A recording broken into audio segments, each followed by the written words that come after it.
Chapter 36. The ninth letter, Teth. He produced Teth, predominant in hearing, crowned it, combined and formed with it Leo in the universe, Ab in the ear, and the left kidney in man, Seper Yetzirah, 24. The ninth Hebrew letter, Teth, T, is one of the simple letters and is connected with the zodiacal sign Leo, the heart of the grand man. The actual meaning of Teth is a serpent, and as 9 is the number of initiation, an initiate is called a Naga or Serpent of Wisdom. Another reason for the application of this term is that just as the serpent changes and renews his outer skin, so the initiate changes and renews his personality, that is, he shakes off and emerges from the limitations of the old personality as he becomes an initiate. Number 9 also completes and shakes off the old digits, which might be compared to the personality, and emerges in the new number, 10. As with the serpent, however, the new skin or personality is built up by the digestion and assimilation of all that was contained or experienced in the former, so that the second cycles of digits, 10, 20, 30, etc., are the same as the first, but with the power of 10 added to each. And just as the newly emerged serpent is the old serpent grown longer and more perfect, so does the initiate retain the old but perfected personality, with all the unfolded powers added. For in his long pilgrimage toward the ninth gate he has little by little transmuted the old body, and atom by atom has cast off the seeds of decay and death, until now it is a glorious body of immortal life, for he has overcome death. The hieroglyphic meaning of Teth is a roof, the idea being that of a covering or protection. Another meaning of the letter is El Chai, the mighty living one, for it is the force of the one life manifesting in man as an electrodynamic force, the Kundalini or serpent power, which when lifted up and dominated by the spiritualized will make of man an initiate. In this sense, Teth indicates that only as we have passed the great initiation of number 9 and have become wise as serpents and harmless as doves, can we consciously express the power of the mighty living one. The sentence quoted above is another allusion to the mystic initiation, for the candidate has 2 great tasks to perform in his physical body ere he can gain perfect control over it, and without which the great initiation cannot be passed, namely, the control of the serpent power and the attainment of the wisdom it brings.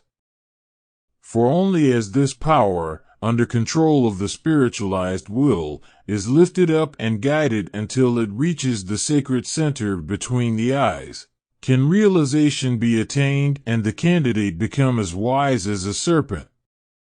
Another task is to find that center within the body where the bird of life has its nesting place, the heavenly dove whose head is wisdom, whose body is humility, whose right wing is life immortal, and whose left wing is divine love, and having found this nest attain sweet rest between the wings of that which is not born, nor dies. Among the precepts found in the voice of the silence, one written for the guidance of those who are nearing the ninth gate and not applicable to nor intended for the guidance of those not definitely seeking initiation, we find the following: bestride the bird of life, if thou wouldst know, let not thy heaven-born break from the universal parent, soul, but let the fiery power retire into the inmost chamber, then from the heart that power shall rise into the sixth, the middle region, the place between thine eyes. This universal parent soul is the same as the mighty living one, or the fiery power, in its universal aspect, or as we would say, the great creative Christ force. Hence the main point in occult development is not to break away from this Christ power which is the mediator between man's personality and his divine self and the redeemer of the lower nature. As we develop this power, we blend with and come under the conscious protection of the mighty living one of the cosmos, who now lives in and acts through us as our protector and sustainer, instead of merely overshadowing and influencing us as in the earlier steps. The lesson to be learned from the bird of life is that of poise. Just as in initiation there must be an absence of all fear and a quiet resting between the equilibrated forces of love and life, so must the soul rest between the two wings of the bird of life. Hence, to bestride the bird of life means to be master of life, and like the bird be able to rise at will into the higher realms in thought. We can never be a master of life until we have gained this equilibrium, so that no matter what disturbs us we can rise above it. We must hold the picture of ourselves fearlessly standing on the back of the great bird, holding the reins and guiding it, so absolutely poised that we and the bird are one. Another meaning of Teth as a roof is that as we advance spiritually and approach our initiation, we develop a center called by the Hindus the Siddhi center.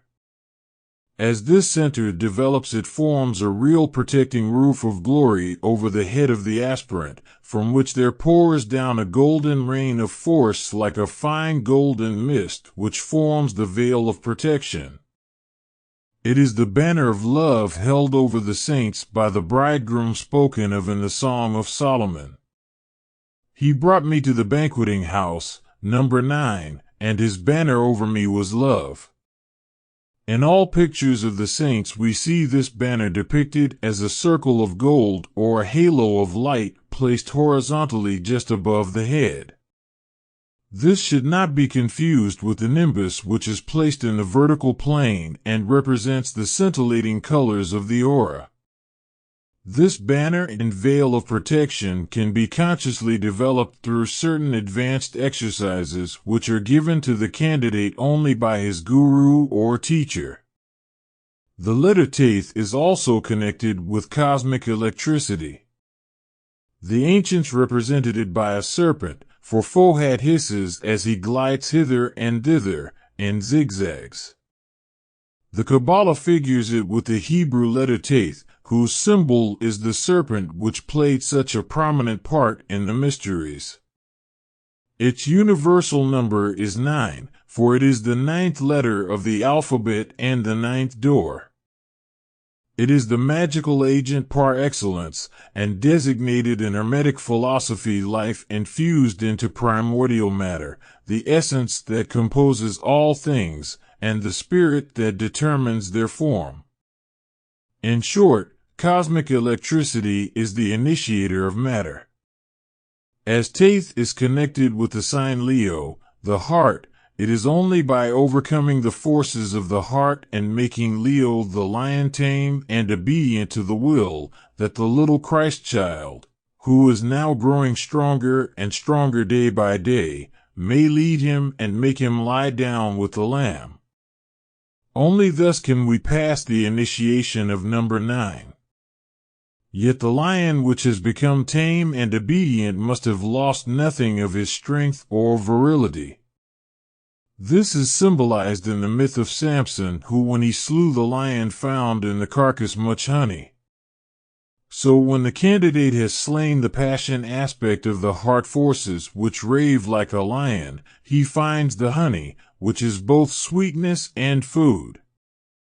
The 9th letter also expresses the idea of wisdom, for the protection or roof must be the result of the wisdom of the initiate himself. When he has reached this step, we are told that he must lay down every weapon, both of offense and defense. He can no longer seek protection from the power of his strength, nor can he ask that any being outside of himself shall protect him, yet he who has attained unto wisdom is protected from every ill. In Ecclesiastes we read that wisdom is a defense. Wisdom strengthened the wise man more than 10 mighty men. Wisdom is better than strength, etc. When we have attained his wisdom, we have learned the lesson of the ninth letter and are ready to face the great initiator.